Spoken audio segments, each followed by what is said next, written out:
Thank you all for joining us today for our second roundtable of 5G Emerging Economies Community. I welcome all the community members and also participating MNOs from other countries such as Indonesia, Myanmar, Maldives, Nepal, etc., and our ecosystem partners from various organizations.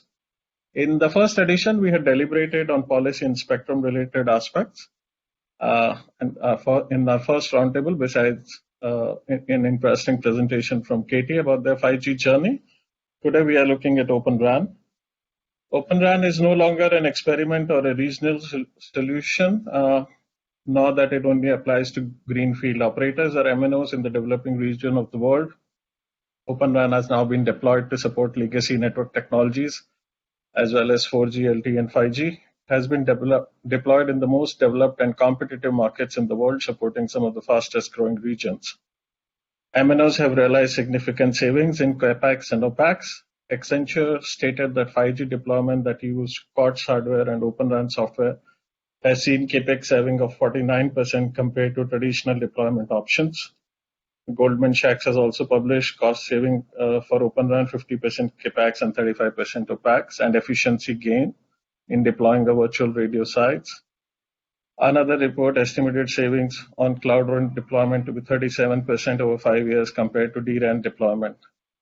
While these figures are definitely astonishing to say the least, I'm sure we'll hear more from our speakers today about various aspects of OpenRAN and key benefits. I hope you'll enjoy today's session with our interesting speakers and panelists. I urge you to please ask the questions using the question answer tab on the right side of your screen. We will try to put forth these questions if time permit, otherwise we'll collate the questions and provide the responses after the event. May I now request Mr. Julian Gorman, Head of APAC GSMA, to formally open today's session with his opening remarks. Julian. Thanks, Parag. Good afternoon. I'd like to welcome our guest speakers, including Rajesh Singh from Vodafone Idea, Vish and David from Telecoms Infrastructure Project, Sanjay from Mavenir, and Ankit from Seashore Networks. I'd also like to welcome all the delegates and observers who have joined us here today for this second Emerging Economies Community Seminar. It's a key part of our engagement in the region. In saying that, we're now close to 18 months since the first launches of 5G in pioneer countries across Asia Pacific, and we are seeing some good growth in those countries, which are in line with GSMA forecast. However, for nearly all of the markets in Asia Pacific, 4G is going to be the dominant technology well beyond 2025. In 5G emerging markets, and the market metrics in most of these countries remain well below levels considered necessary to support the growth of a sustainable and scale 5G ecosystem. And it's within this context the GSMA has established this 5G emerging markets community to help advance preparation for 5G by focusing on getting 4G right. And a key element of getting 4G right is diversifying the network supply chain to provide mobile operators with more flexibility in design and vendor management. We're also well into an era of technology disruption and efficiency, and observation would suggest mobile networks that have largely been deployed in a similar model for 30 years are ready for disruption. And we are seeing some operators who are taking steps to do it differently in the region.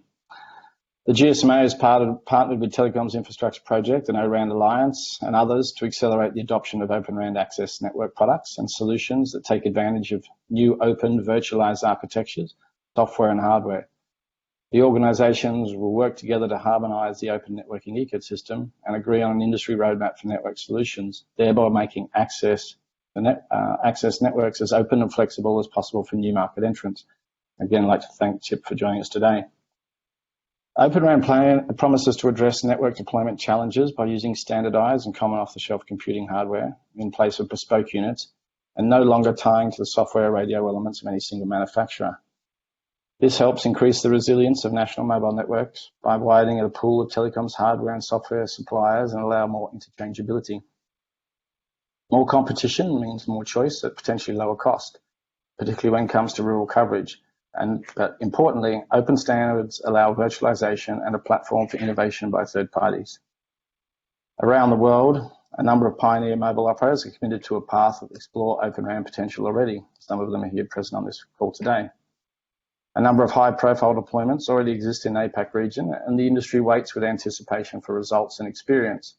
But for this debate to move forward and success to be realized, it is important that the industry and partners apply due diligence and verify its potential by working together. The diversity of speakers today and the range of delegates from across the region highlight that the topic of OpenRAN is becoming more mainstream. But the success of today in this community is interaction, debate and discussion, and I urge you to take advantage of this session to validate and challenge your understanding and to debate the issues being discussed. Of course, the 5G emerging economies community is not just about OpenRAN. As stated before, it's about supporting members prepare for a 5G future across the many dimensions of a sustainable 4G industry, including but not limited to policy, technology, customer demand and usage, and industry sustainability, and the support for digital transformation of national economies. I trust you'll find today beneficial. We also appreciate time is valuable, and I can assure you my team is here to be focused and ensure this program exceeds your expectations. I look forward to your active involvement today and discussions in the future. If you have any suggestions or inputs or questions, please speak up. Thank you and enjoy today's session. Thank you, Julian, for the wonderful opening comments. Without much ado, may I now request David Turkington, Head of Technology, GSMA, and moderator of our panel discussion, Reimagining Networks, to introduce panelists and kickstart the session. David? Hello, everyone. I'm David Turkington. I'm Head of Technology for GSMA in APAC. And I'd like to introduce you to this panel discussion about reimagining networks with respect to OpenRAN, as this is an interesting topic because this is a chance for disruption in the 4G and 5G and legacy networks development and deployment. And so we're very keen to hear from the various disruptors in the market. I'd like to introduce the three panelists we have today. We've got Vish Mathur, Sanjay Bakaya from Mavenir, and Ankit Dixit from Seashore Networks. So if I hand over to Vish just to give a quick introduction about what TIP does and what your interest in all of this open networks is. Absolutely, David. Thank you very much for that introduction. Hello, everybody. As David introduced myself, I'm Global Head of Engagement at Telecom Infra Project. Consider me as part of this panel discussion as the warm-up act for the second agenda item, which my peer, David Hutton, will be presenting on in terms of how we see things moving forward on OpenRAN. Very quick introduction from TIP. Effectively, what is TIP? We're a global community of companies, organizations, institutions. We're working together to accelerate the development and deployment of open, disaggregated, and standards-based technology solutions.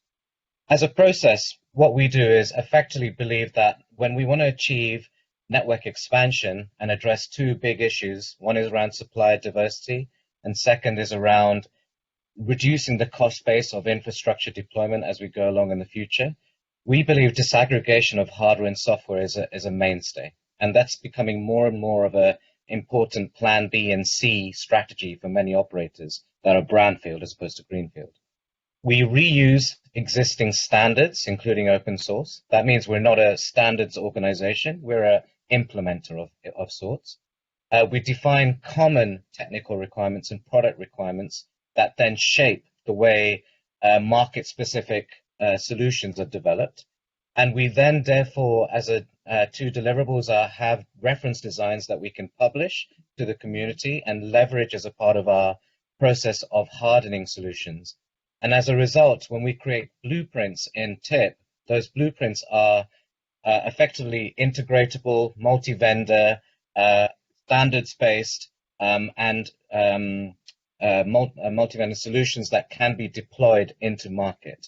And this goes through a very important testing and validation process to make sure there's certainty and trust in these solutions.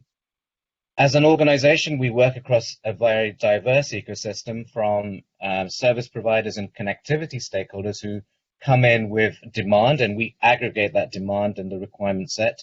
And then a supply ecosystem of multiple suppliers, including Mavenir, our esteemed panelist today, who provide the right sort of solutions to meet those requirements. And then more importantly, system integrators who become an important category of the integrators and the managed service providers of these solutions in the future. So as a community, the community leverages a toolkit that TIP provides. We have project groups that are destined to try and develop those solutions and blueprints and reference designs based upon requirements. And we have solution groups as well that are looking at end-to-end disaggregated network solutions. We have 14 TIP community labs around the world that are hosted by particular members, which help us to drive forward those categories of testing and validation that we need and help to badge and certify the solutions with our vendor community. And PlugFest, which are campaigns of driving interoperable testing as well. We, of course, have marketing events, and working alongside the GSMA, for example, is a very important avenue to try and advocate out these types of solutions. We, of course, are trying to build a startup ecosystem as well to help foster economies, such as in Indonesia, where we've started to drive a very strong campaign with the GSMA.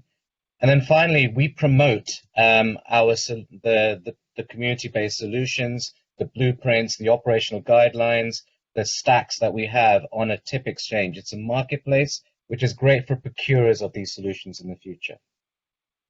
And then finally, I'm just going to say that as we are moving forward, these project groups that I talked about are destined to try and develop solutions that are fit for purpose for market. And we have a level of maturity across different types of solutions. OpenRAN, our conversation for today, is quite far advanced. We have a number of trials going on, and we can talk about that in the panel. We're also looking at the transport and transmission space and looking at optical IP in Cassini and DCSG as two very good, strong products that are already commercially deployed and being purchased in the market.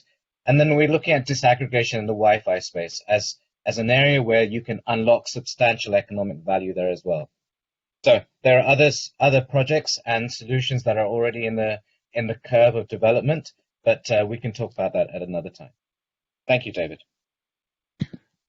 Thank you, Vish. I'll hand over to Sanjay now, and if he's muted his video and mic at the moment, so if you can pop in, we can hear from you and what Mavenir is up to in this space. So over to you, Sanjay. Oh.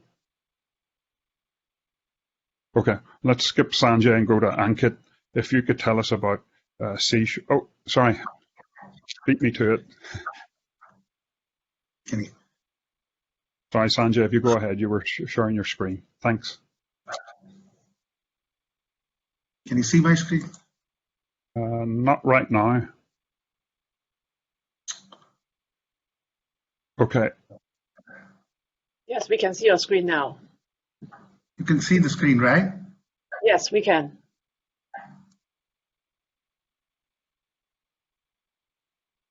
Please go ahead, Sanjay. And something getting stuck here. Just one second. Okay, I think you can move to the next panelist. I don't know. I'm getting stuck. Can you see now? I cannot.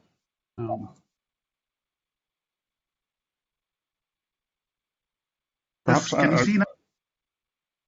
No, I can't, I'm afraid. Maybe if I just hand over to Ankit and let him go ahead first, and then you come in after.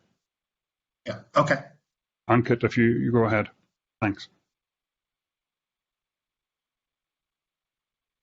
And I think you're on mute. Ankit.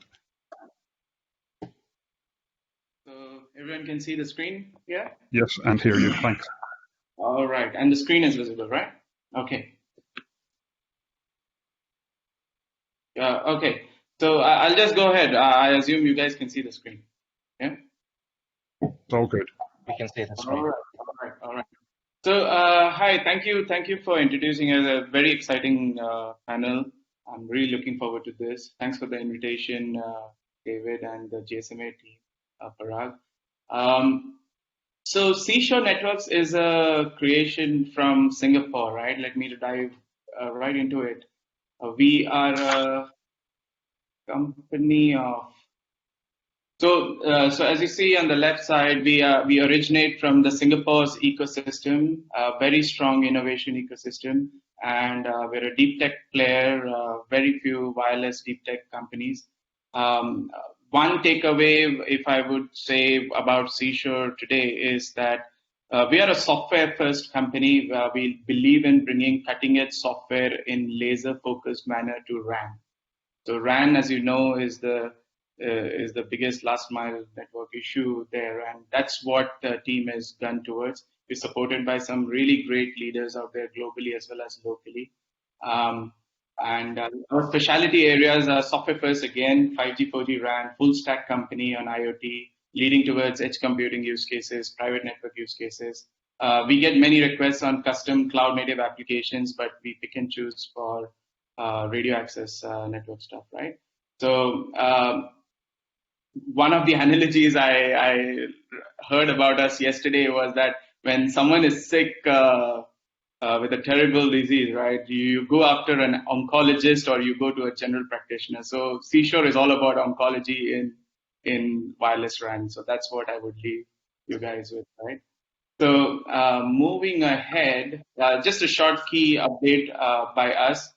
We have a 4G, 5G market-ready solution. We are undergoing ongoing trials with tier 1 operators. And we are ready to execute with key partnerships, radio partners. We're very glad. It's a two-way transaction, a two-way interaction with the radio partners, and including the OpenRAN, the ones who support OpenRAN. We believe that in emerging economies, there is a different, coming to system integrators, right? So we believe that there are different requests, different price points, and different flexibilities, different reliabilities. From quotes like no manager got fired for hiring IBM. So we went very sure on this, right? So we got local options for system integration, regional partnerships to bring some better price benefits and familiarity, and then really large global players. So we really focus on software and RAN, and that's me, right? That's my coordinates. I'm sure GSMA will later be sharing this. So you can reach me at this. Thank you. Sure, thanks, Ankit. Just wonder, Sanjay, are you back ready to go? Yeah, can you see my slide deck? Not yet, but give it a second. Okay. No, I can't. What the trouble is, I shared the screen. Maybe Christina, can you present for the? Yeah, I sent it to Parag. Okay, I see it now. We can see your slide, no problem. You can continue to present. Thank you. Okay, yep. Thank you, David. Hi, ladies and gents. I'm Sanjay Bakaya, Head of Business at Mavenir for India and South Asia region. I've spent close to about 30 years in telecom, and most of my work has been in sales of radio products. The majority of it has been at Motorola, one of the premier companies in radio engineering of yesteryears. I take this opportunity to share how Mavenir is contributing to the industry and building networks that are data-centric with innovative and disruptive approach.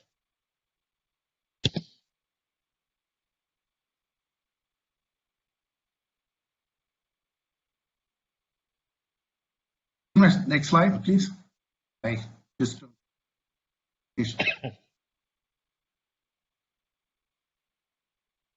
Yeah.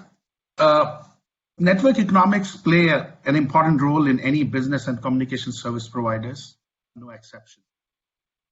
Mavenir is on a mission of transforming mobile network economics. We as a company are focused on three main pillars: cost reduction, revenue generation, and revenue protection. By bringing in innovative cloud-native solutions with new business models and web-scale economies.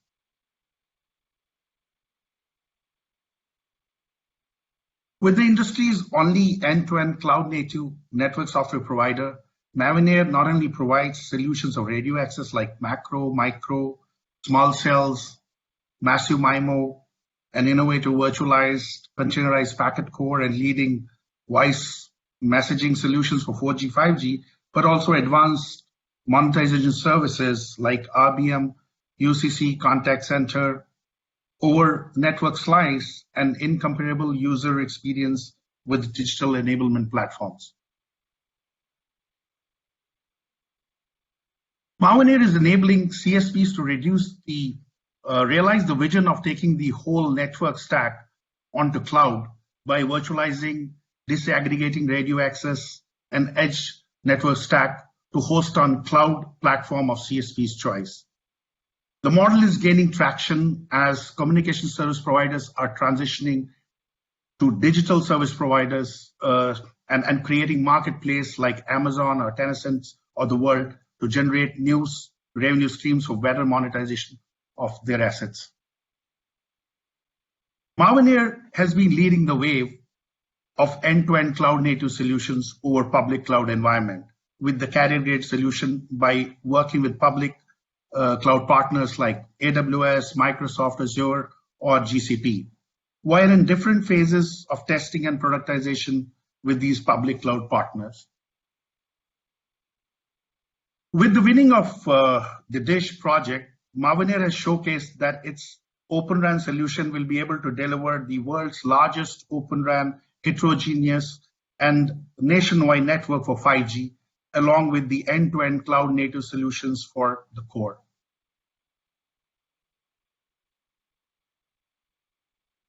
Mavenir has been recognized to be leader in many areas like WISE, packet core, 5G access, and RBM. This showcases that innovation in Mavenir is not only in one product domain, but in the entire spectrum of the products introduced by Mavenir in the market. The testimony of the same is based on the acknowledgement received from our customers and industry.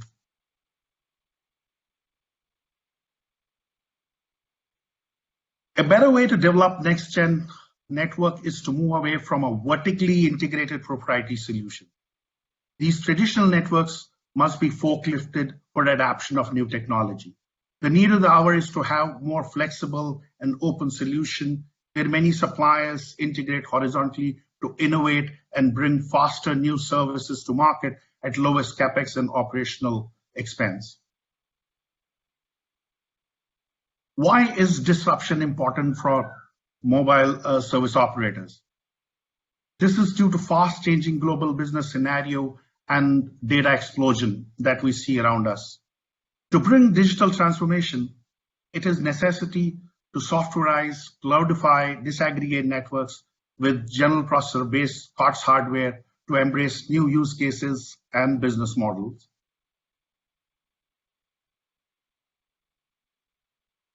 This is a typical next generation architecture that will be open not only in RAN, but also spread to the completely end-to-end network with hardware and software and mobile edge computing operations and open core. Towards the end, I would like to summarize once again that to make mobile economics work, Mavenir is enabling CSPs with much needed digital transformation with cost reduction, revenue generation, revenue protection by bringing innovation and next generation technologies with open architecture. Thank you. Thank you, Sanjay.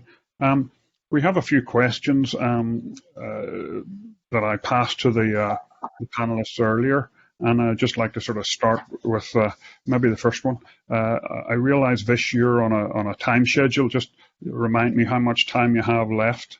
We'll let you go first. If I look at the clock, then no more than 20 minutes. That's my hard stop. Okay, I think we should be done by then. But so thank you. First one for you, Vish. It's like we hear about OpenRAN, but what's the advantages going forward for the operator and for the whole ecosystem, really? So if you could compare with traditional approaches. Yeah. Thanks. Sure. Okay. Nice broad question and loaded.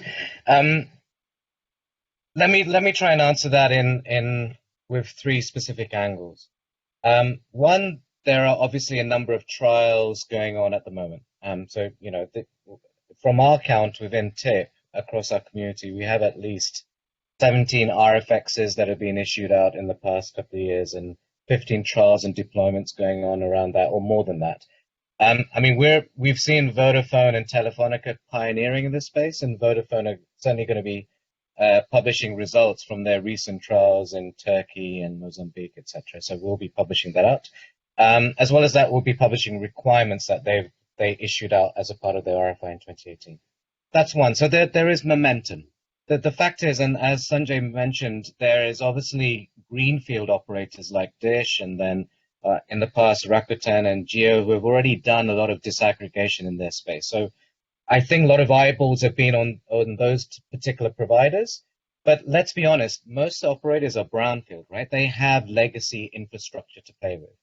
I'm going to go to my second point here, is that in TIP, our job really is to help the overall global community to drive scale and offer diversity in this space.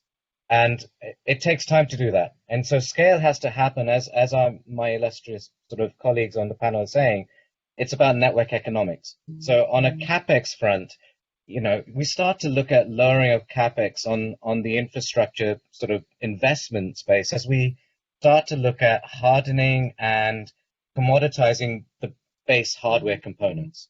And when we start to do that and then extract the software layer, then we start to build a new model of working for operators. And that requires us to aggregate demand and requirements and drive the supply ecosystem in the right direction. So we look at, in TIP, we've already got a number of programs or subgroups looking at white box component design and working alongside ORAN Alliance specifications to productize that and test that through. On the OpEx side, I think it's about, as we softwareize, we start to look at automation. And if we look at automation, then we're starting to really enhance the way RAN infrastructure is managed and integrated into legacy infrastructure or incumbent infrastructure as well. The third point is about interfaces. So everything has to be based on open interfaces. That is the nuance of OpenRAN. And we have to allow ourselves the liberty of using standards that are coming out of 3GPP, ORAN Alliance, use cases coming out from GSMA, OpenStack software coming out ONF and SD-RAN, etc., and make sure that we are driving forward a level of open interface development. So my third point, if that's generally agreed, my third point is the fact that even though we're seeing progress and we're driving forward as an industry in this direction of changing the economics and offering supplier diversity to our operator community, we need to come together very quickly and aggressively drive forward more of Open RAN development. At TIP, we're getting our learnings through from the trials, but we need to continue to drive forward aggregation of more operators coming to the table, offering their requirements, creating a base layer of common requirements that are needed for different use cases, whether it's macro outdoor rural, macro outdoor urban, indoor, small cell, whatever, and start to productize and validate these solutions with the vendor community. TIP has a process, and David Hutton will talk more about that process in his agenda. But in my mind, we drive forward that process, we will start to then see a more aggressive leveraging of this solution. Right now, it's a plan B or a plan C strategy for most operators, and that is clear, and that is important. You can't strip out an infrastructure so easily. You need to look at Open RAN in the use cases that are making sense as we go in 5G non-standalone and 5G standalone as well. So, final thing, at TIP, with the ecosystem, with everyone in this sort of forum, the whole idea is that we need to go towards developing blueprints that can be leveraged across the community, and these blueprints include published requirements, published reference designs, and product stacks that are multi-vendor, that are interoperable, that are integratable, and with sort of interchangeability between suppliers, with the operational guidelines of how to put this into market and into field. If we get that going, then we'll start to create certainty and trust that these have been validated through. Does that answer your question, David? Is that good enough? Yes, indeed. And I was very interested in your mention of, disaggregating software, because Ankit mentioned software is their main original job. And GSMA's interest, of course, is standardizing this as far as possible, because it's the global standards that's allowed the economies of scale and has allowed all of us to have a phone that we can afford. So this is crucially important for us, we believe, for the industry. So if I hand back to you, Ankit, give us a little bit more about where you see as the costs and innovation coming from in all of this. Yeah, so my background has been working as a consultant looking into telecoms, and then I joined the telecom, looked at what was broken. This is like my 10-year journey, and I could see how the network economics were failing back then and where they were headed. So it was headed toward the perfect storm, like you say, right? Revenue decline and cost increase. I'm sure on the panel we know.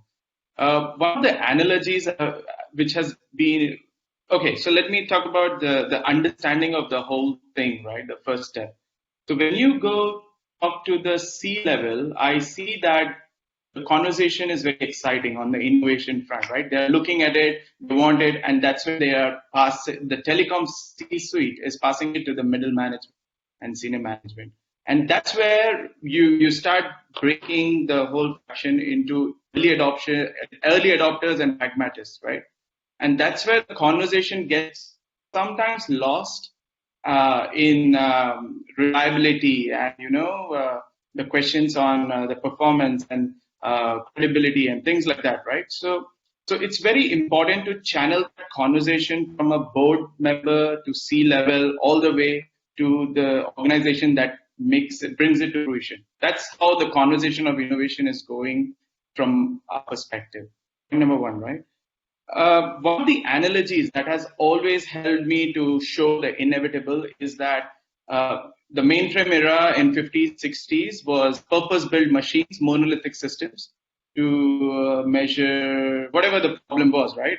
From earthquakes to tsunami to whatever. Now, that in the 90s, went to startups running software servers from their garages. And then came Mr. Bezos and Google Clouds and Facebook Clouds of the world to run the cloud machines, right? To do things well. And wireless communication is in this nice balance, right? So it's like a perfect balance, right at the cliff, right? So they are still in the mainframe era, heading and looking for a way to go into cloud. And it is inevitable, very cloud native way of thinking. So that's where I see, and the moment this happens, benefits of software OpEx, reduced software OpEx, flexibility, and I think it was you or someone mentioned, right, competition, and for C-Show to believe in open interfaces. And our bread and butter is the most expensive problem in telecom that we see, right, which is RAN. And that's what my bread and butter was when I was working as a telecom professional, right? So this is inevitable, the move. That conversation has to follow from the board member to the C-level to the people who are the next champions of this inside the telecom organization. Okay, great. Sanjay, if I maybe move on to a different question, if you can give us a comment about interoperability of OpenRAN, because this is sort of one of the key take-up points is how is it going to work with existing systems? Because I think Vish made the comment, not everybody's a greenfield that you can start afresh. So how does it work whenever you come to an existing network and you want to deploy these new systems? If you could fill us in on that, that would be great.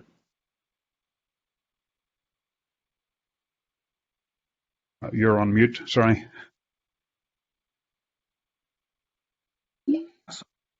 Thanks. Yeah, this is really a good question. OpenRAN, doesn't basically replace, but augments the traditional RAN. That's the difference. And over time, OpenRAN will be the most attractive complementary to the current high-performing radio networks.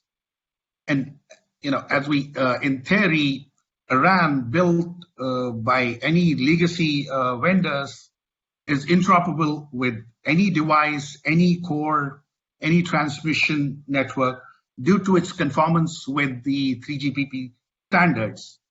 but the software within that and the interfaces remain either proprietary or optimized by the individual vendors and are often tied to their underlying, purpose-built hardware layer.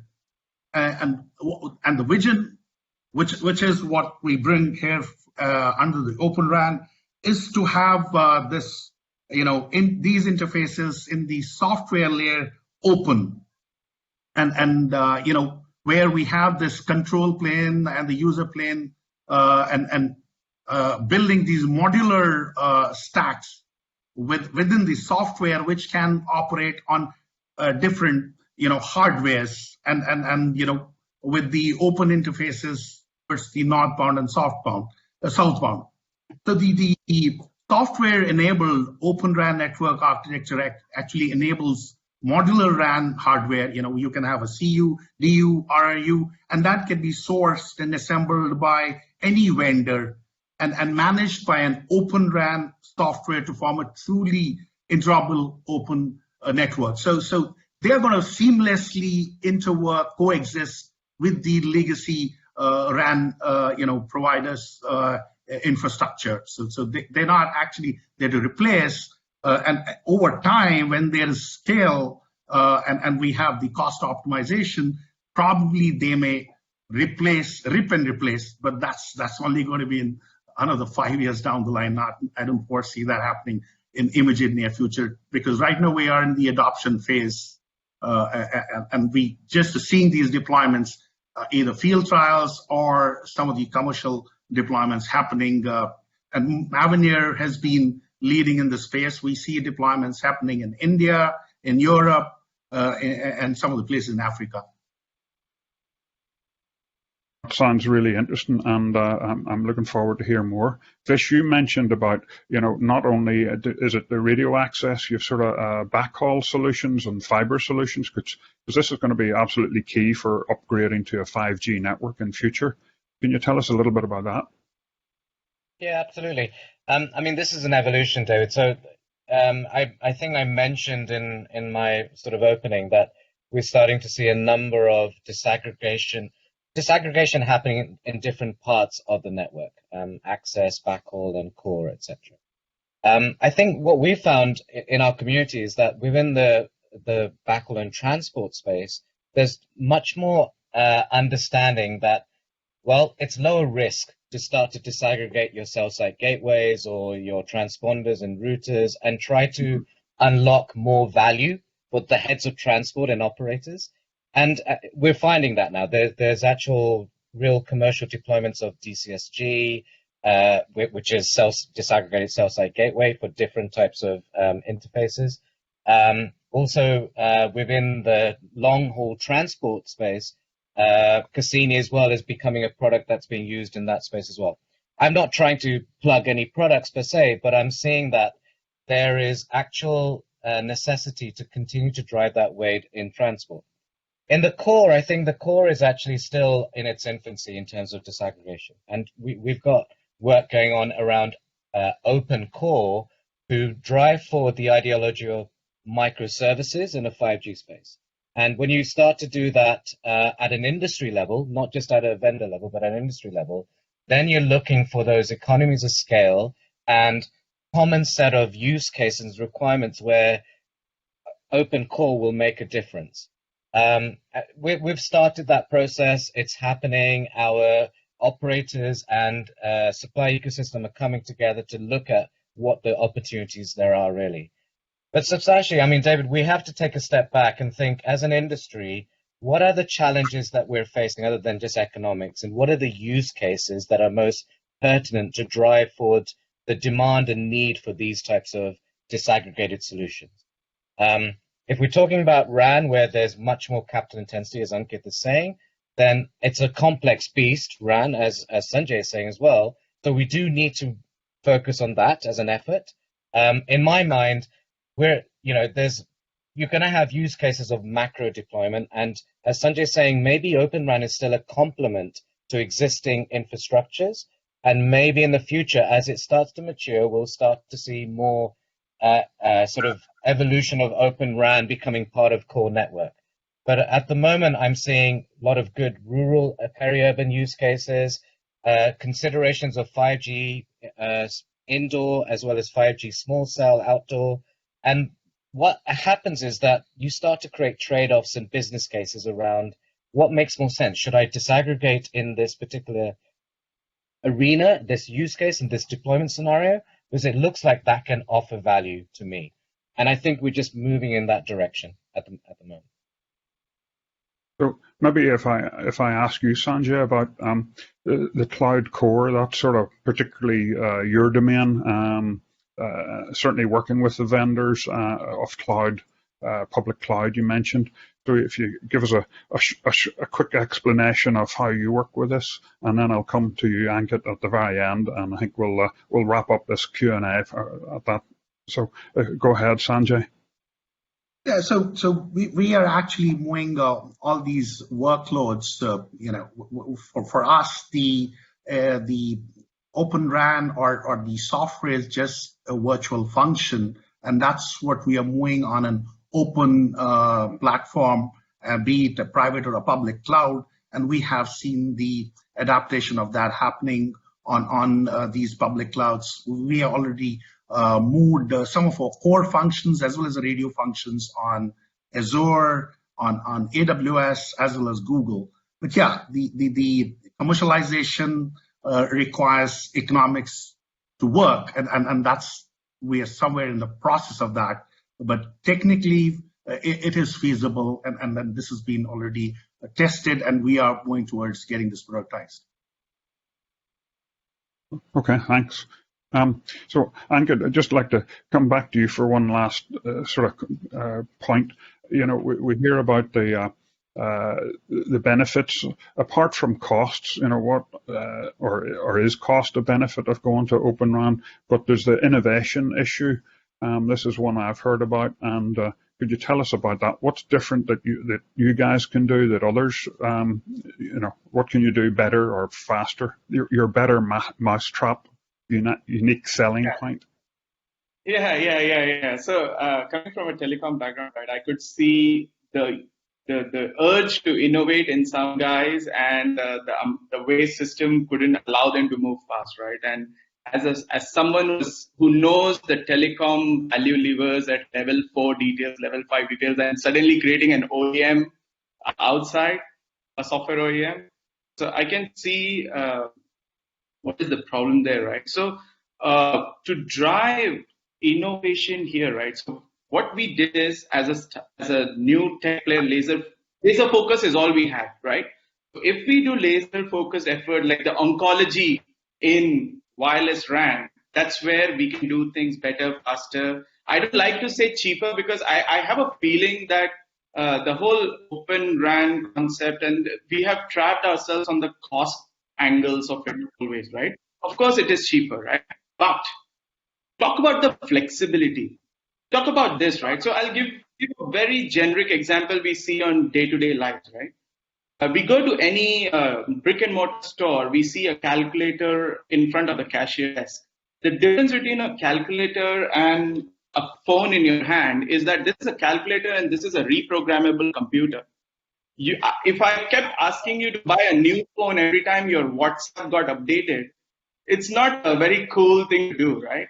So the speed at which we can iterate a software over the air upgrades of features, that is something crazy. To take it from 4G to 5G and future releases, this is something guys can do really well. And with open interfaces, we will follow the same trajectory how mainframes went from mainframes to computers in the garages to servers, right?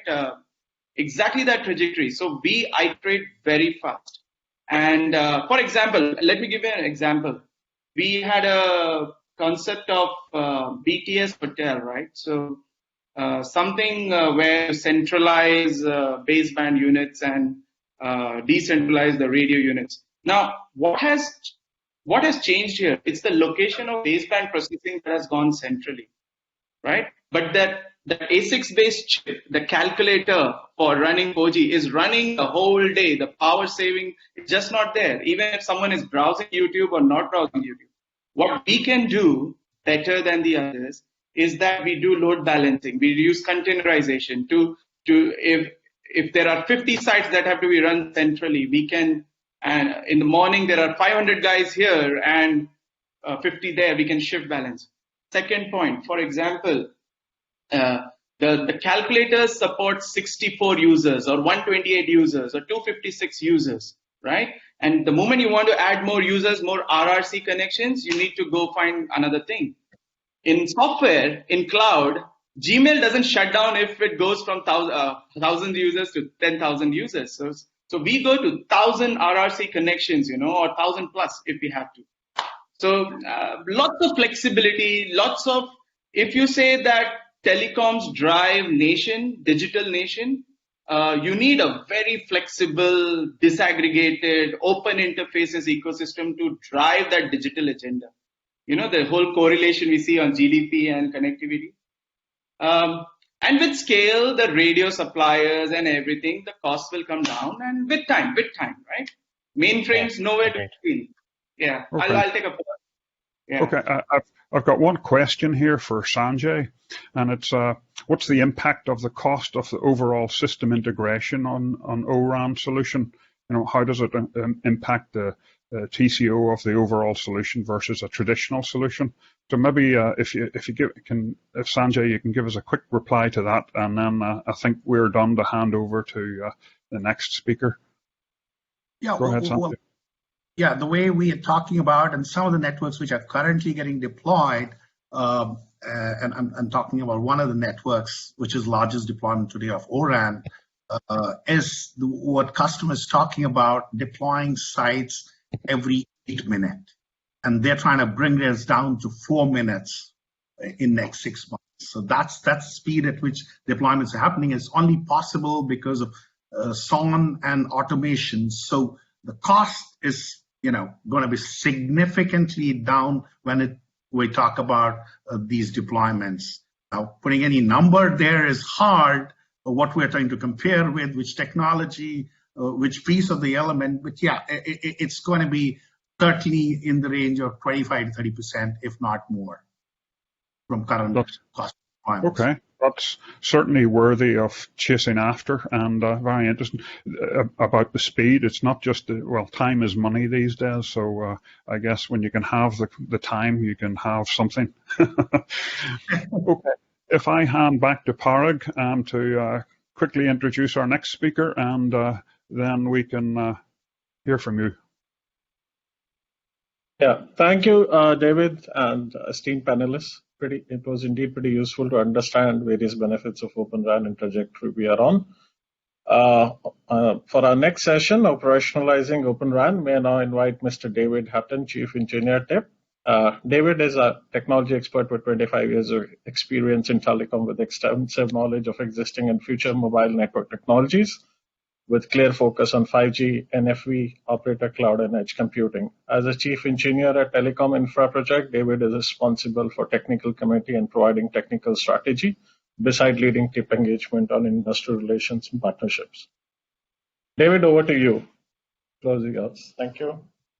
Great. Thank you very much, Parag, and thank you very much for the opportunity to present to the GSMA 5G EEC. It's a very exciting opportunity. Let me just share my screen here. Please let me know if you can see the full screen. Yes, we can, David. Thank you. Very good. Very good. The topic that I'm going to speak to today is specific to OpenRAN within TIP and how we see this accelerating towards commercial network deployments. My colleague Vishal Mata gave a very good overview of what is TIP, so I'm not going to spend too much time on this slide. Just to say that we were founded in 2016. We do have a very diverse community of membership, from traditional service providers and technology partners to system integrators and other types of connectivity stakeholders. And what I mean by that is we have some hyperscalers that are members, and we have municipalities and enterprises that are also members. So very diverse in terms of the use case requirements that we look to satisfy. What we do is that we work together to develop and test and deploy disaggregated networks that are based on standards-based solutions. We are not a standards body ourselves. What we do is we're focusing on the building part, the implementation, the testing, and getting things commercially deployed into network. So let me start off by saying, just over 25 years of the mobile industry itself, it has been a fantastic success.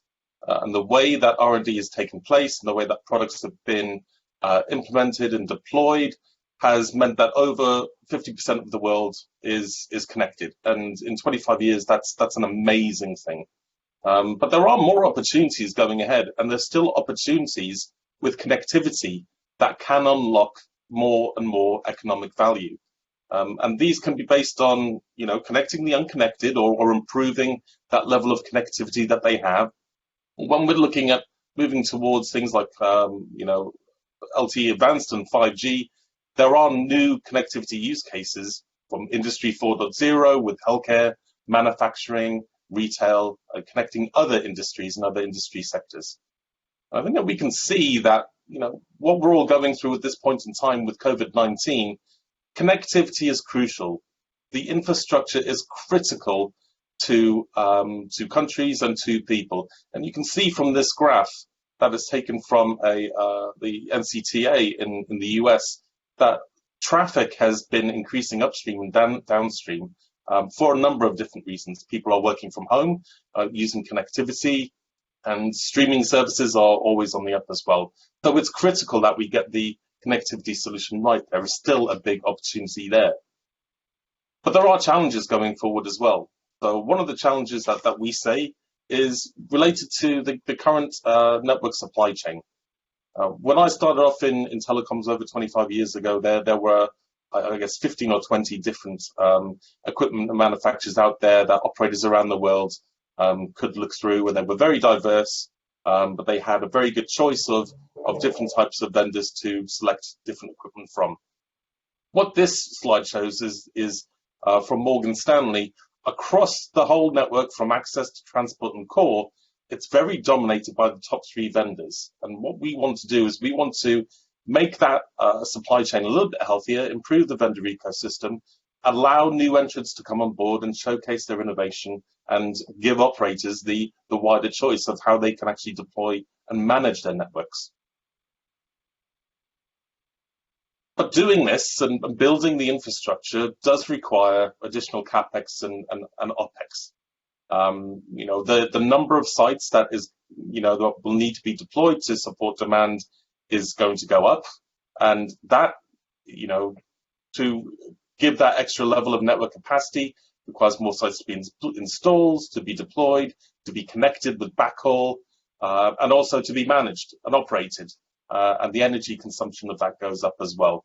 So it is challenging for operators to get returns on these investments. And it's one of the reasons that they've really been analyzing the business model for 5G to see if it can stack up.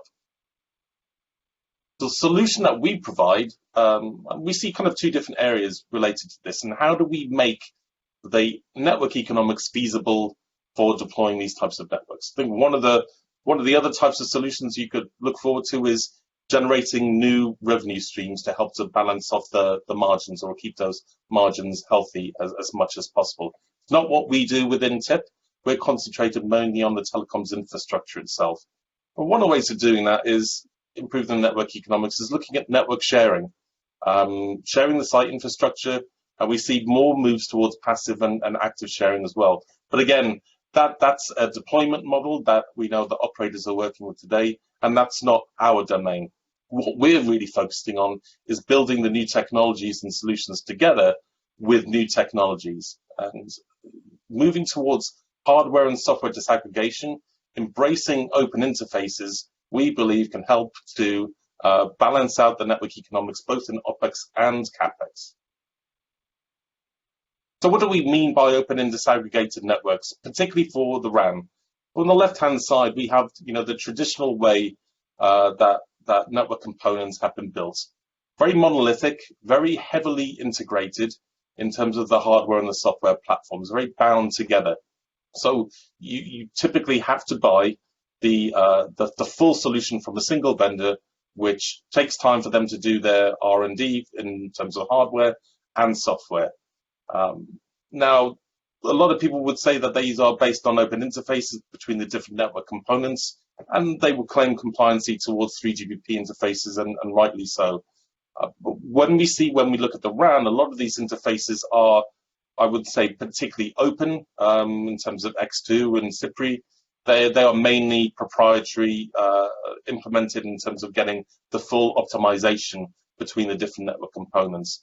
So you see with general network deployments today, you have to buy the full RAN solution, including the radio heads, the baseband units, the RUs, the DUs, and the CUs from the same vendor. And what we want to do is move that to a more open infrastructure, a multi-vendor infrastructure as well, both on the horizontal aspect in terms of open interfaces between the network components, but also separating out and disaggregating the hardware and the software components so that you can select a best in breed as an operator as to what you want within your network. And if the hardware gets based on more of a general purpose infrastructure, then the complexity moves up into the software layer. And that's a good thing. And the reason for that is software lifecycle and R&D development is a lot quicker than it is with hardware. So time to market of new features and upgrades or new deployments are a lot quicker as well. It also means that there's a lot more innovation that you can do within the software layer. Companies can be specialized in software for RAN and not need to bind that towards building and learning skills for defining hardware as well. So quicker time to market, more innovation, and for the operators, a little bit more choice in the market as to what they can deploy and how they can upgrade their networks to support it as well. I think what we were talking about in terms of, I think it was Ankit who was talking about the interoperability, the flexibility, the speed of change in terms of software, and the way that you can automate this going forward as well will help to make you running your networks and operating those networks a lot easier in the future. So what are the benefits for operators? I think that we talked about. There's a more sustainable supply chain.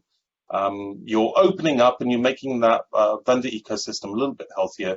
And when you're moving things into software, it's a lot easier to change your software vendor than it is to go out on your RAN sites and have to replace hardware physically. You can do this remotely. The economics we talked about lowering the OPEX in terms of automated operations.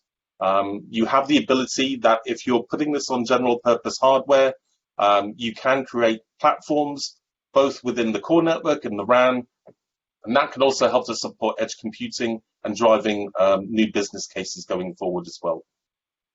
And the increased innovation, accelerating that innovation through best in class and allowing a lot more flexible architecture based on software to help to introduce new services. But I think, as pointed out by some of the questions that we've been seeing, there are still some barriers that need to be addressed in terms of OpenRAN and disaggregation going forward.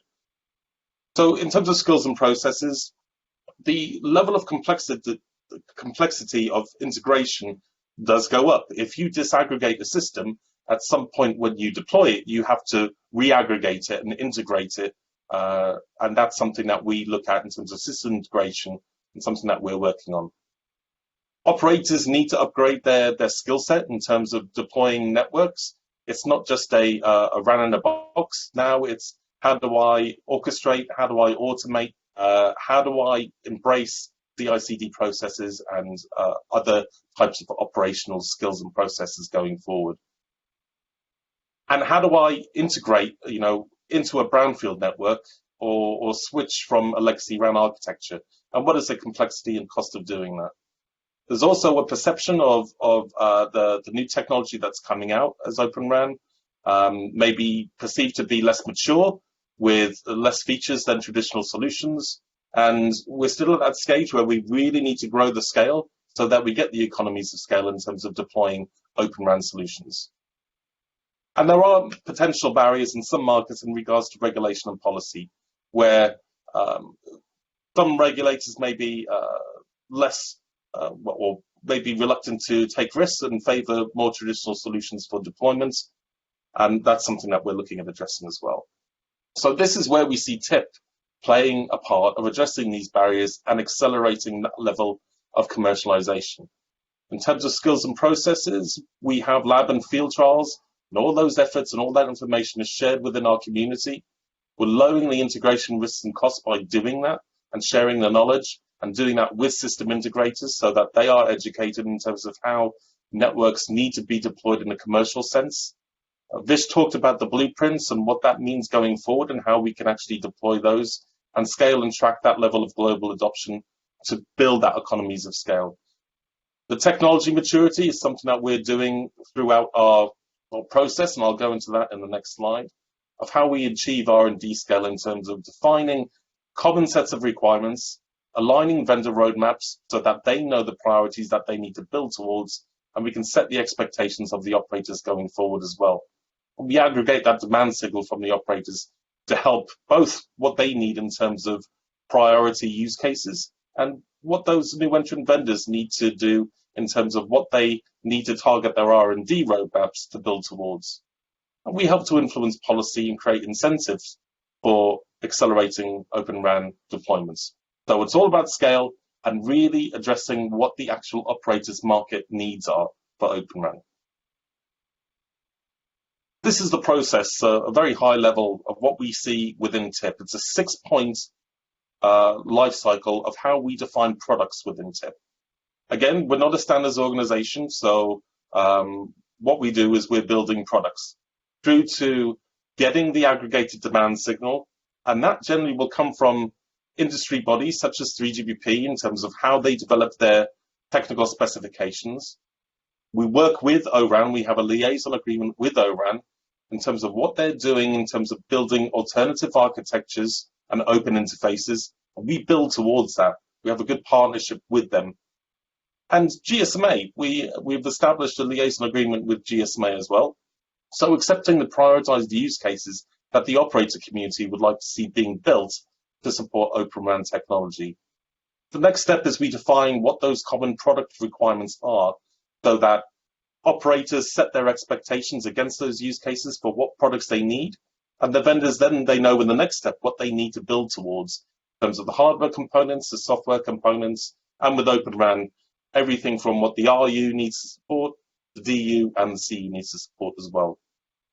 And in that build phase, we also work with industry organizations such as ONF and what they're doing with SD-RAN to incorporate what is being developed elsewhere.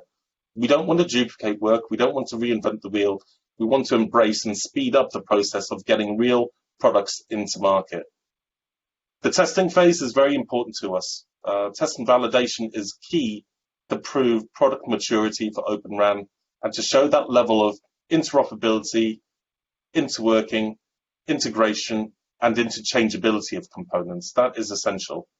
And we release those components through field trials and on our TIP exchange into commercial deployments within networks. We talked about that testing aspect. So how do we help there? Well, we have, as Vish said, 14 different community labs around the world that are working towards providing test environments for all of the work that we do within TIP. A lot of these labs are working on Open RAN as well. As you can see throughout this map, a lot of these labs are supported by tier 1 vendors, and that's a huge benefit for the new entrants, those vendors, to be able to get their equipment into tier 1 labs to showcase what they can do. And it's also a great opportunity for those tier 1 operators to understand the level of maturity of products that are coming through from different vendors in their ecosystem that maybe weren't on their procurement list, 2 or 3 years ago. And the other aspect in this, it's global. We have labs in North America, we have labs in LATAM, in Europe, and in APAC. In APAC, we have KDDI in Japan, we have Manasar in India, sponsored by Airtel, and in Jakarta in Indonesia, we have Telkom University. Once they go through that cycle, and this helps to show what the level of product maturity is, we allocate badges on our exchange. I think Vish talked about certification. I wouldn't call it a certification scheme. It's a validation scheme that we allocate tip badges for along the progress that they're making. So once they come out and adhere to requirements that are developed within our project groups, they can be badged. Once they go through a testing process of testing against those product requirements in community labs, they'll get another badge. If they go through an integration test event throughout a plugfest that we have, there's another badge, and the same with field trials and so on and so forth.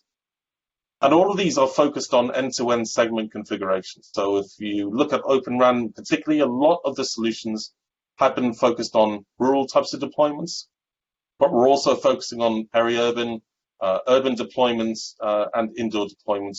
And all of those have different configurations as well. There will not be a single OpenRAN solution that will satisfy every single deployment solution. And we also know that each market and each region and each operator has different requirements going forward as well. So we need to embrace that going forward to make sure that we're providing solutions that can be specific for each particular operator going forward. Where are we today with OpenRAN? So OpenRAN started in November of 2017, and here we are close to 3 years later. So progress has been very, very rapid. In 2018, the first joint RFI from Telefonica and Vodafone was launched, and those results were shared in October 2018, where we selected a number of vendors that were the most compliant to what that end-to-end platform was. Field trials started to take place, and were reported on in November 2019. Vodafone opened up a RAN tender in Europe to OpenRAN trusted suppliers and announced that at our TIP Summit last year in November. And in July this year, there's been more and more trial deployments that have been ramping up across APAC, EMEA, and LATAM. Multiple operators continue to release RFIs and RFQs, as you can see, greater than 17 here. We have over 15 trials and deployments worldwide, from Vodafone to Axiata, Smartfren, Airtel, and others globally.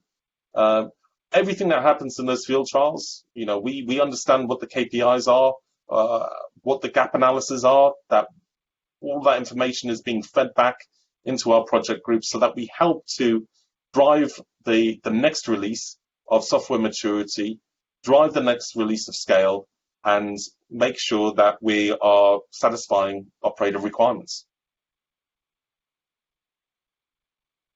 And what you can see here is that, and this is not an exhaustive list, there is a large ecosystem of partners who are driving forward this RAN ecosystem. So on the operator side, I think we can mention Vodafone, Axiata, E.co, China Unicom in APAC, Indosat Ooredoo, Smartfren, and others globally. It's not just the initial sponsors of Vodafone and Telefonica. There's a lot of operators who are driving work forward. T-Mobile in the US are driving a lot of work forward in 5G NR, which is great to see as well. Technology suppliers, you can see that this is a view right across the whole software stack. So when we talk about disaggregation, we are talking about embracing aspects of network function virtualization, moving to cloud native, and supporting the complexity of OpenRAN technologies based in the software layers and components of that as well. And that's very, very important. If we can start to define a common hardware platforms across the RAN and across the core, then it makes deployments a lot more flexible, because the deployments just depend on what type of software you're putting in which type of location. And that can help to move to support the platform-based approach of having connectivity plus edge plus core in private networks, campus types of deployments that can be operated by traditional operators themselves. It can move edge components on-premise or at aggregation points, or even in the centralized core and data center as well. And system integrators will play a large part in this. So Tech Mahindra and IBM are playing a large part in helping get these networks deployed worldwide. And here we are, a view, and again, this is not exhaustive, but this will show you where we are with trials today, from what's happening in the USA with Dish and Mavenir, to LATAM, with Telefonica, Mavenir, Parallel, and Altiostar, across Europe, in Africa, and important to this call, we have trials going on in Malaysia and Indonesia and Japan. So it is really global momentum that we have within the OpenRAN community. These are some of the results that Vish hinted on as to what Vodafone had provided within a trial that they performed in Turkey from July 2019. And this is what I was talking about. As a community, the ability to share the information of what goes on in trials, how to deploy and how to operationalize, and looking at the economics of doing that is really, really important information. TIP will be publishing a playbook on the Vodafone Turkey trials during the month, I think it will be in the month of September. But this gives you an idea of the summary of what they did within Turkey. So they had 25 macro sites focused on 2G, 3G, and 4G across a number of different bands, 800 up to 2600, focusing on rural and suburban deployments, covering a population of 70,000. They've also taken that beyond just the Turkey trial into UK islands, Congo, Mozambique, and they've also talked about an RFQ for their entire European footprint, which is over 100,000 sites. So that's quite large, covering over 400 million people. Some of the real interesting learnings from these are going to be defined within that paper as well. Vodafone measured the performance of their OpenRAN solution against the KPIs that they have defined for both 2G and 4G. And some of the really interesting aspects were 0 delays in terms of installation with 6 hours, activation of that OpenRAN site within 1 hour.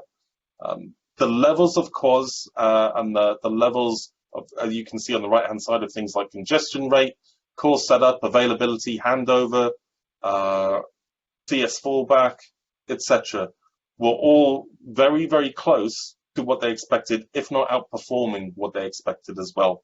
And there's more work going on in terms of optimizing those even further to achieve that target KPIs. So the performance of OpenRAN is actually very close to what they saw within the deployments with their incumbent vendor systems. But we within TIP and our community, well, we're not standing still. We want to keep moving forward. So there's new things that we want to work on together within our OpenRAN community. And we're constantly speaking with our membership to see what is of value to you. And there were two aspects that came out in terms of what we should be doing in our next phase of OpenRAN. One is focusing on specific deployment use cases, and the other is helping to spur on the innovation of technology deployment and the roadmaps for those. And this is focusing on how do we focus on specific deployment use cases. Following that 6-point plan that we talked about before, we identify those particular market needs by working with the likes of GSMA and operators bringing in their requirements directly, defining those requirements in terms of what that product needs to support. And we're doing work at the moment on outdoor macro cell, indoor small cell, with the outdoor macro support for rural connectivity, urban connectivity, and peri-urban connectivity as well. And each of those will define minimal viable products that vendors will be able to build towards, whether they're a software vendor or a hardware vendor. They know what the focus is of what they need to build. And RFIs will be developed at that stage as well by the operators to be able to select which vendors that they would like to be able to put within their trials and their commercial deployments going forward. Test and validation we talked about before, along through community labs into field trials and commercial trials, taking those learnings back into the definition and build phase to make sure that we are still satisfying the original use case that the operator brought in at the beginning. And the last part of this is deployment. And what we will have developed within TIP is a number of different things. in terms of configuration of the minimum viable product and the definition of what that looks like in terms of hardware and software releases and different versions, deployment and operational guidelines, a complete set of use cases and product requirement definitions, and a test report coming out of this as well. But the main part of what we do within TIP is getting a product at the end of this, and a product coming out that satisfies the commercial demands at the ideation phase at the end when we want to deploy it in a commercial network. We are pretty much acting like a traditional vendor's R&D development cycle here. We're doing it within a community of many different vendors. The second part here is still focusing on technology development. Whilst we're satisfying those commercial deployments, we still want to look at innovation in individual products themselves. So we're keeping up with the standards that are being developed by 3GPP and ORAN, taking into account those architectures and product requirements that are coming through, and defining commercial products and white boxes in order to stimulate that Open RAN adoption. So we're looking at doing white box RRU, and we have 5 different variants identified for initial development there. We're doing the same thing with the distributed unit and the centralized unit as well. And another interesting thing that we just kicked off within the Open RAN project group is a group called RAN Intelligence and Automation. And this is using AI and ML use cases and developing those in order to provide automated development of things like massive MIMO, support for that, interference mitigation, radio resource management, and really adapting what SON tried to do a number of years ago in terms of self-configuration and automation. So we're very excited about this and driving work going forward, and there are lots of engagement opportunities in terms of influencing what the development cycle will be in terms of use cases. We're very excited to work with GSMA in order to understand what those priority practical network use cases are. That helps to drive our technology roadmap. We're still innovating on those Open RAN solutions with that collaborative ecosystem. Bearing innovation is key to what we're doing. Trials and deployments and test and validation, and looking at alternative ecosystem solutions through RFIs and getting real products into commercial deployments is what we're focusing on. And I'll stop there. Thank you. Thank you, David, for those insights. And I think one of the things we often overlook is of the key benefits that open approaches can deliver is improved network security, which is a critical requirement for mobile network operators who are deploying next generation 4G, 5G networks with expanded ecosystem, functional modularity, and supply chain diversity. I would have loved to take your views on security impacts of modularity and virtualization, but since we're running out of time, probably I'll take that offline, unless you have some quick comments on the security. Just a quick comment on that. I think that, yes, security and cybersecurity is extremely important to us and to the industry as a whole.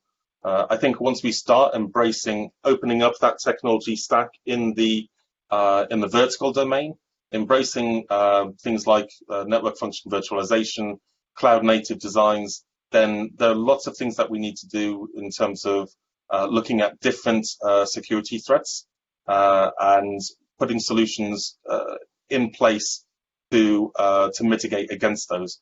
And that, looks at things from continuous security across the method of agile development and deployment of continuous integration and continuous deployment, through to looking at protecting across that horizontal stack of different elements, whether it's across the stack with Kubernetes or looking at VMs. It's something that we as an industry are working on. We've spoken again with GSMA, who have developed a security framework, and we'll be enhancing that to make sure that throughout our testing process, and also right from the very beginning, the definition process, we take security into account within Open RAN, and indeed within all the products that are coming out of the TIP pipeline. Sure, David, and that's a pretty elaborate topic for another day. So thank you so much for your slides and time today. Moving on, ladies and gentlemen, for our next presentation and the last presentation of the day, may I request Rajesh Singh, EVP Radio Planning, Vodafone Idea Limited, to share his experience of deploying OpenRAN as a pilot in Vodafone ecosystem in our operator case study segment. Rajesh is a veteran in this domain with 24 years experience at Vodafone Idea Limited and one of the early adopters of OpenRAN in India. Rajesh, may I kindly request you to take over? Thank you, Parag, for your introduction, and very good afternoon, all team member here. Christian, you have to help me for the slide. Can you please load the slide? Yeah. So I hope it is visible and I am audible to everyone. Yeah, Rajesh. So before we start, let me give you 2-3 context how we started this ORAN project. Sorry, NVIL India network. If you see, there was this OEM landscape started shrinking in the market, as we earlier panelists also talked about that. How many RAN OEMs were there? Traditional RAN OEMs. So if you name it, this is Ericsson, Nokia, Huawei, Jetty, which is the key supplier currently in the RAN infrastructures. What happened after this US sanction under certain Chinese vendor, we started facing some supply constraint on this Chinese vendor, and we think that going forward it might be difficult for them to further expand beyond Chinese market, where a lot of component restriction, a lot of other things are coming under their way. So you will left behind with only 2 traditional vendor, which is Ericsson and Nokia's. So this was the objective, to see that how the further landscape can improve this manufacturers RAN areas. And of course, ORAN was the key thing, which is a lot of vendors who are coming up moving from these traditional vendors to the new vendor who can come on this horizon. We can support them and we can co-build up the new ORAN architecture, and as well as new products and white box kind of product, which is the flexible and even capex efficient. Another aspect was that if you see the tariff in the market is going southbound, so we also have to see how we'll drop the cost per bit production cost. So once we are talking about this new architecture of the ORAN, we see there is, of course, we have to bring the economic of scale. That is the key thing to drive the cost. But we also see there is standard use of the hardware, the COTS hardware, which comes in instead of proprietary hardware, where the cost may be the challenge. But if you go to the COTS and all, that's cost advantage of the scaling you can have. And there's surely, as I think earlier also, this GSMA speakers has pointed out, there's around 30-40% cost efficiency there, seeing in the going forward in the ORAN once it gets matured enough to and get the proper scale. So cost was the another aspect, supply was another, and then of course landscape OEM perspective, where we see this should be multiple OEMs where they can compete each other and they can supply best features and product to operators. So that were the key aspects how we started moving and seeing that we can co-develop this ORAN products with different radio manufacturers as well as different software stack suppliers. So that's what our key objectives to take this project forward. And so we can move next slide, Christian.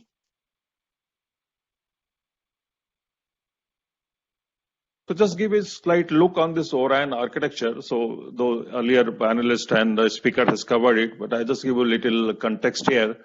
That if you see the ORAN architecture also is evolving. We were in the traditional RAN. We all know our layer BBU was co-hosted with and that was the way traditional network has been operated. But now moving the first level of disaggregation, where but still we see in the first level of disaggregation there is a front hall, mid hall, but there is a proprietary system still there in if you see there either in CIPRI or in particular hardware mapping with their software. So this all matching is required to give the better performance. So I hope that is anywhere evolving the architecture that will move forward, and more flexibility will come there.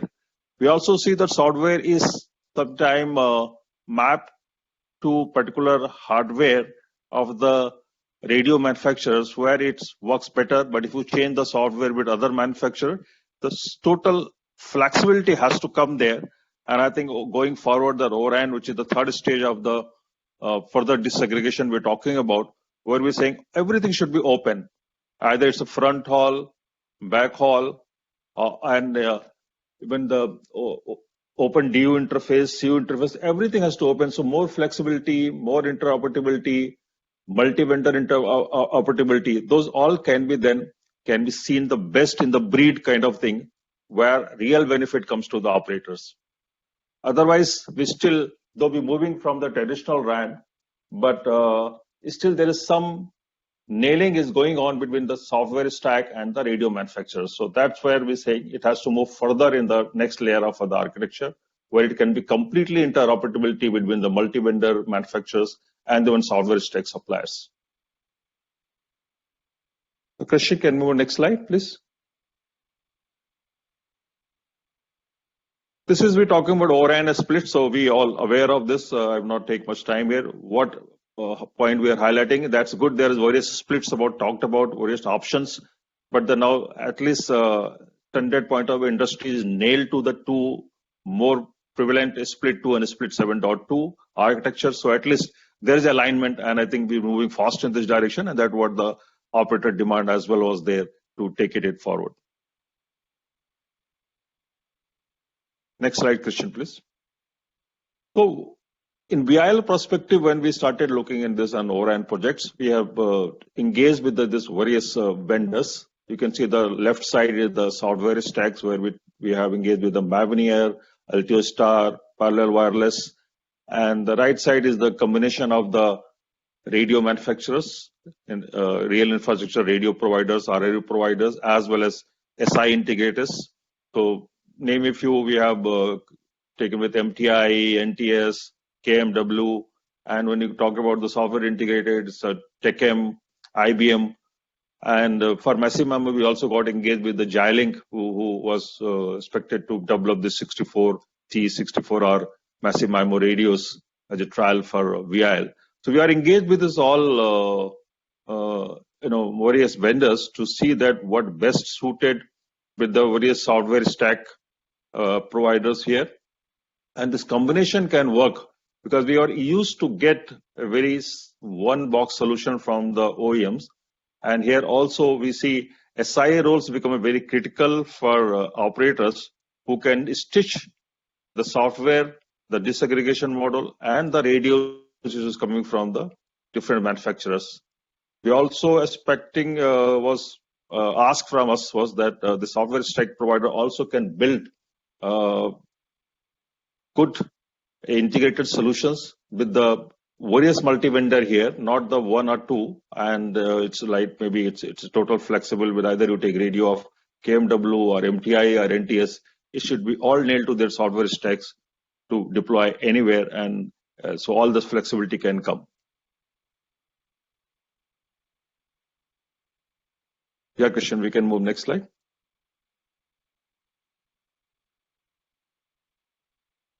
So what is our setup? Where we have trialed this? So if you see the left side or the traditional network, we have BBU hosted with RRU and MME, S gateway, P gateway, the EPCs. This is traditional network connected. But the right side, you will see what we introduced the OpenRAN in one of the cluster. Some sites we have deployed, and of course, where Sanjay Bakai is there here in the panel, we have helped with the Mavenir. We have jointly developed this product along with Mavenir. So what we did, we have few sites were replaced with our ORAN architecture, where we have CU is separately, DU we have placed at the site, but CU we have made the centralized at the data center, and then connected to our MME and EPCs and in these data centers. The backhaul was or mid-haul was used the fiber or microwave, the mix of those. So we have used both microwave and fiber as is applicable in the extended transport. So this cluster was few sites, and then we started saying that how the KPI is progressing. So this project started somewhere in the month of December. Then we made the first call in Feb and all. But after making first call, we have seen a lot of challenges to bringing the KPI at par to our traditional vendor sites were there, because it was the swept sites of the currently standard OEM sites, and it was we are replacing the ORAN sites of the 4G, not the 2G.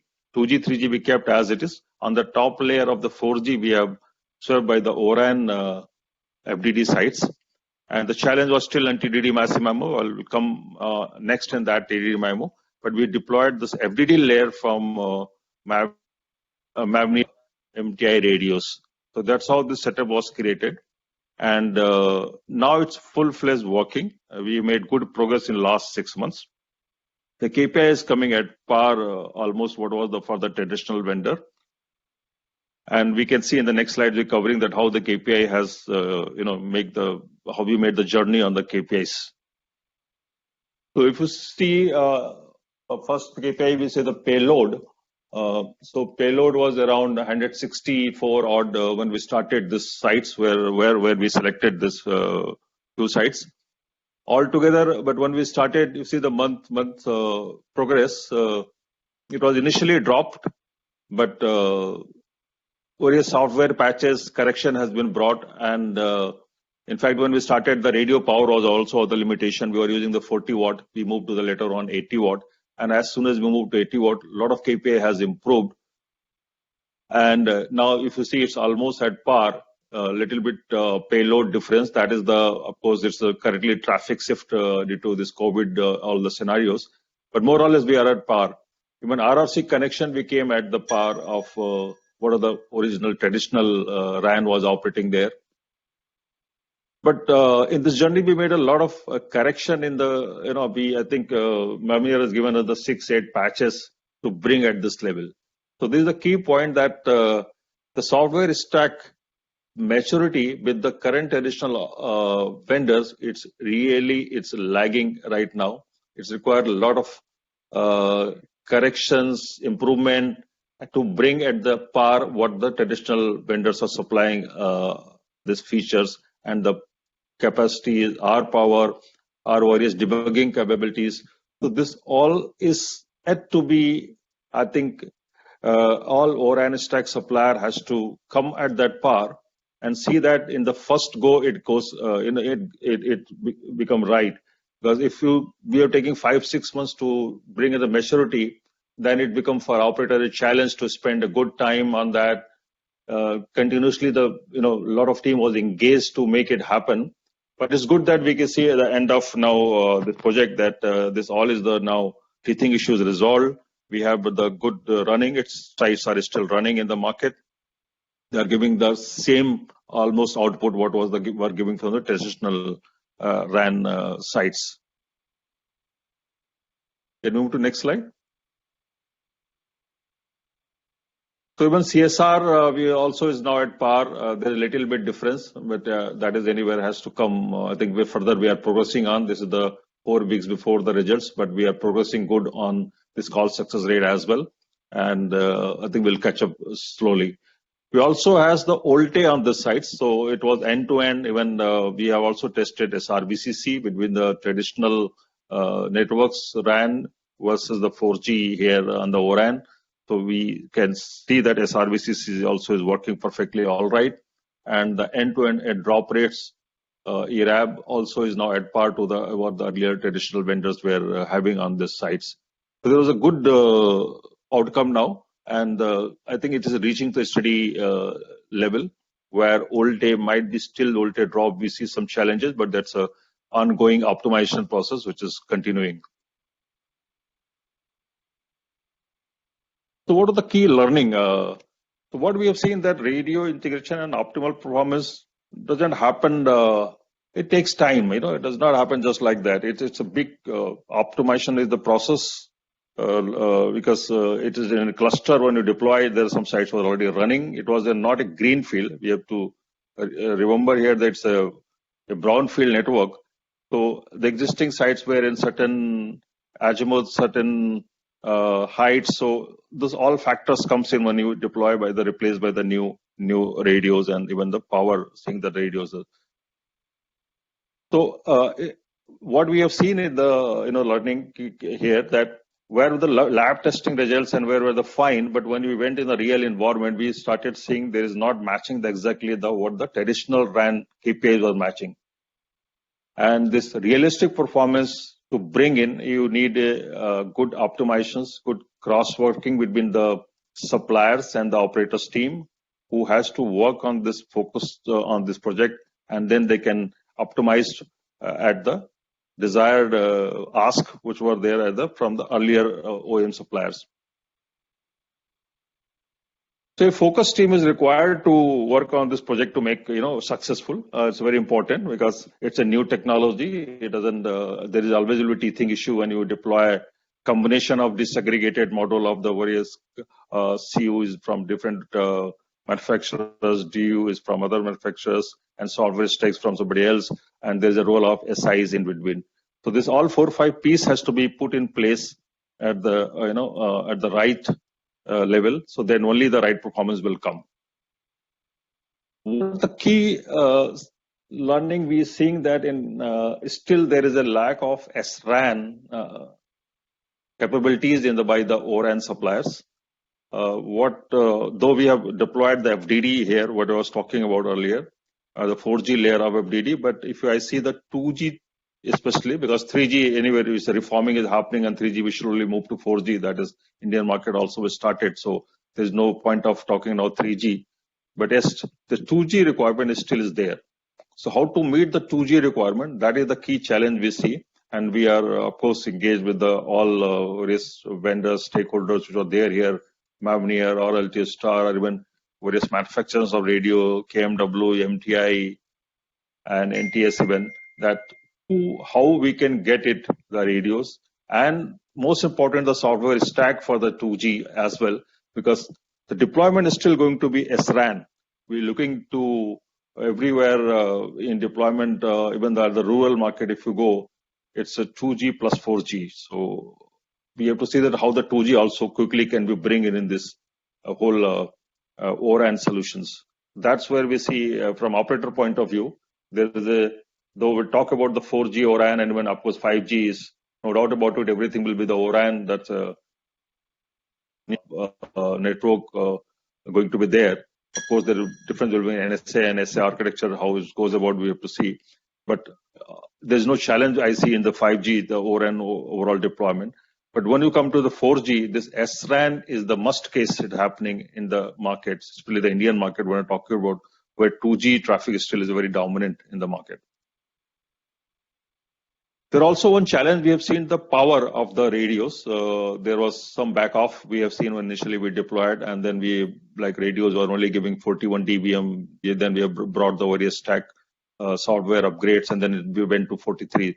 So there should be some buffer power available with the radios where to avoid this kind of back offs, which we don't see in the traditional RAN suppliers, but we have seen in this our initial testing and this first cluster setups that there was back off was there, and then once the power and the new software has come, then only we could mitigate this power issues. The transport between CU-DU is very important because now where the BBU used to be in the co-hosted, so it was not the issue. It was simple CPRI cable was running between BBU and radios, so it was perfectly all right. But once you split CU-DU, the transport has to be very robust, and the right QoS has to be applied to take this priority on this communication in this interface between CU and DU.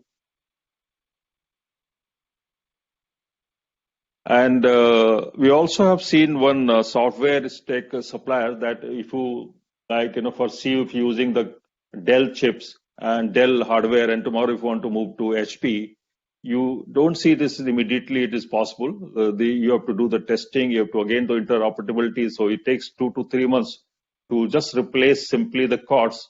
The software remains same. So here interoperability and more flexibility will be required, that any software test can work any standard COTS hardware without any delay and all, and does not require interoperability test do again and again. So it has to be plug and play kind of thing, which is tested, pre-tested, and it should be flexible enough to adopt on any hardware. One more point we have to highlight here, that in traditional RAN, we see a lot of debugging capabilities available. Whenever you can run the traces, you can take that logs, you can study it, and you can fix the problem and do the optimized network in very great nuances. But somehow we see that still there is a lack of these debugging capabilities in the ORAN software stacks, which is need to be, I think, bring in. And with the other features, we are focusing on the developing more and more feature. But I think debugging capability feature also need to be built along so that the network can be optimized most efficiently. So that's also very important, especially during the integration and setup time. This debugging software is very important, so that you can easily fix the problem what you face during these integrations. Christian, can we move to next slide?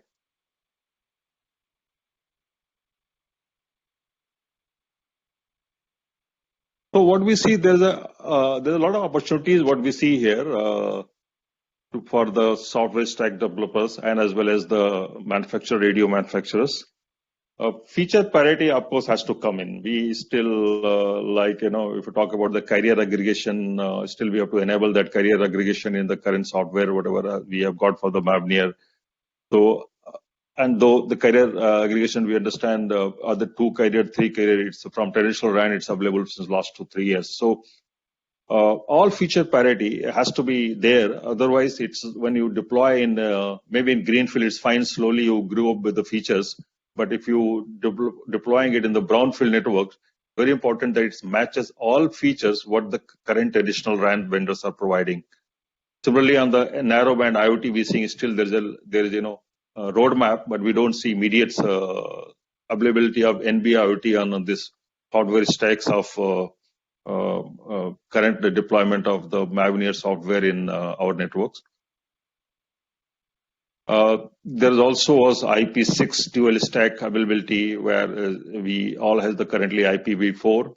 There's again, I see it's a roadmap, but we want to expedite this, that dual stack features are available. SRAN already I talked about, so that is very important. The 2G, 4G, and I suppose NR capabilities all has to be supported under the new hardware stacks.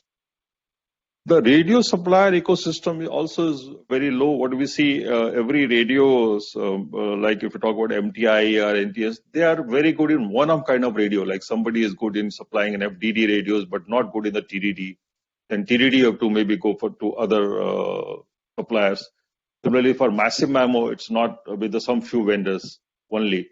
So this all ecosystem need to go, up to see that every radio manufacturers could give all kind of radios, so your scalability and the flexibility will improve.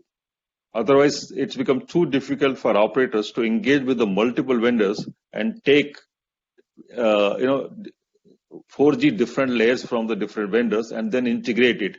So their side task will become very complex, and the operator manageability of the network also become very complex. So I think here we have to see that how the all manufacturers supports all kind of radios, all power, requirements. So you can have the good scale and good flexibility in the networks, and your operational challenges will be lower. Otherwise, you have to keep different kind of space, different kind of manufacturers, and all engagement become the complex.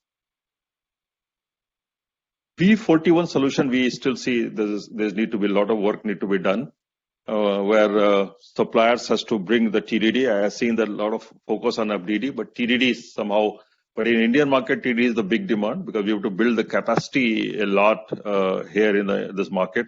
So TDD deployment is going to be a huge requirement.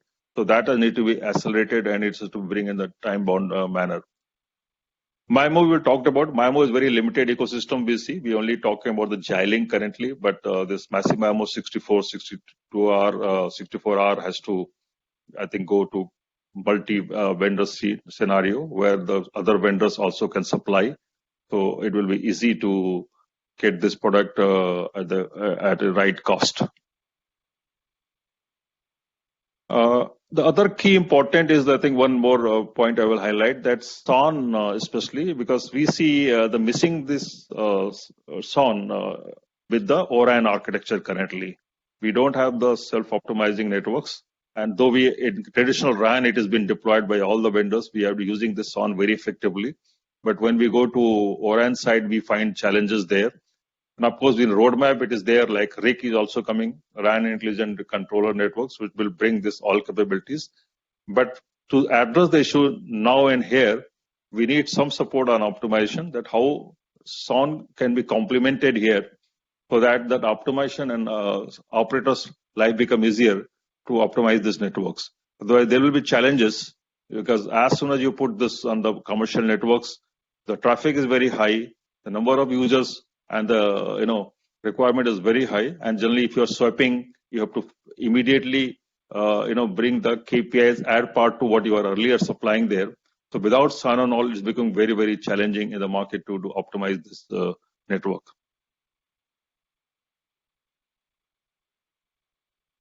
So thank you. All this is from my side. If any question, we can take on here. Thank you, Rajesh. Interesting to hear Vodafone story and the KPIs observed. And I remember historically network operators have struggled to converge different vendor technologies such as ENB in the same network. Now with move towards OpenRAN, operators and integrators need to test all this technology works together before it goes into the live network. And it can be often difficult to establish where bottlenecks that reduce performances are. That is to isolate them where there are delays or slow responsiveness within the control plane. And I think you mentioned about the need for debugging capabilities as well. Do you want to comment more on this aspect? Yeah, so debugging capabilities, when we say, like if you see my voltage drop may not be, that good what we're seeing in the traditional vendor, but then how to really debug it, unless until you have that logs available in the traces, which you can pick up, and then you can see what is happening your, maybe, in your various requests, either is switching over to SRVCC or not, or in OLT itself, where some packet drops or end-to-end, I can debug it.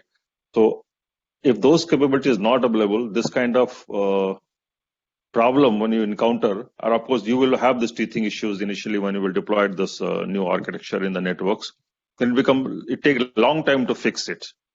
And it is standard software. We see other, you can see, in other traditional RAN vendors, they have quite good debug software where you can just run those traces, you can take the logs, and that helps you to quickly fix these problems. Sure. Thank you, Rajesh, again, for sharing the insights, and good to hear from both sides of the spectrum, that is technology providers as well as from operators facing the on-ground realities. David, I have a question for David Hutton from one of our participants. If I can now direct to David. Are traditional RAN vendors participating in the ORAN standardization to facilitate the integration of third-party hardware softwares with existing RAN solutions? David, if you can quickly comment. I know we have overrun our time, but I would request you to take this last question. I think that you'd find that Ericsson and Nokia are members of the ORAN Alliance, and I think that I can't answer for them, but I think that they're members of there, so they're looking at that architecture and those open interfaces. Within the TIP community, we have Nokia, who is a member of our TIP technical committee. I think, going forward, what we would see is that if there's enough demand coming from the operator side of things, that there will be a transition that incumbent vendors will need to embrace moving forward as well. So I look forward to them, and I'd encourage them to start to embrace and work with the wider community. Sure, I think that itself speaks volume that existing or traditional vendors are part of the same ORAN community and helping. Thank you, David. I think we have overrun by 3 minutes. So thank you for sharing your insights, feature, and benefits of OpenRAN, the roadmap and trajectory it is taking, and the requirements, as Rajesh highlighted, in terms of certain features still needed from the operator's perspective. Thank you all for a very interesting and engaging session. I hope all the participants would have benefited from the same. Unfortunately, we can't take more questions. Feel free to send them, and we'll get the responses from our speakers if there are any. So I thank you all and have a good day. Thank you, guys. Thank you. Thanks, Thank you very much. Thank you. Thank you so much. Thank you.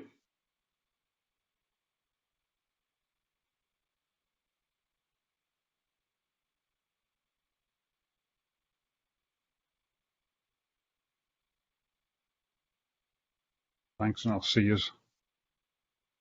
Hey, thank you, guys. Thank you so much. Talk to you later, Anchor. Yeah. Thank you, Thank guys. you. Greg.